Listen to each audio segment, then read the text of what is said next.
பங்குனி உத்திரம் அன்னைக்கு எது செய்றீங்களோ இல்லையோ, இந்த வெற்றிலை தீபம் போட மட்டும் மறந்துடாதீங்க. இந்த பங்குனி உத்திரம் அன்று இந்த வெற்றிலை தீபம் போட்டு எது நீங்கள் வேண்டினால் அது அடுத்த 48 நாட்களுக்குள் அப்படியே நடக்கும். மற்ற நாட்களில் நீங்க வெற்றிலை தீபம் போடலைனா கூட பரவாயில்லை.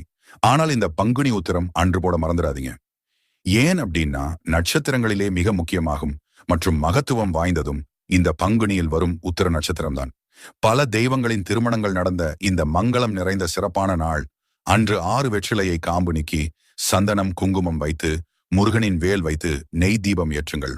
வீட்டில் சங்கு இருப்பவர்கள் அதை அருகில் வைத்துக் கொண்டால் இன்னும் சிறப்பு. சிகப்பு மலர்களால் முருகனை அலங்காரம் செய்து கொள்ளுங்கள். இப்படி செய்தால் நீண்ட காலம் நீங்கள் வேண்டிய விஷயங்கள் நிறைவேறும். திருமணம் தடைப்பட்டிருந்தால் கைகூடும். விரைவில் திருமணம் நடக்க வேண்டும் என்றால் அதுவும் நடக்கும். செல்வம் செழிக்கும். புது சொத்து வாகனம் நகை கைகூடும். வேலை தேடிக் கொண்டு இருப்பவர்களுக்கு வேலை நல்ல சம்பளத்தில் கிடைக்கும். தொழில் முன்னேற்றம்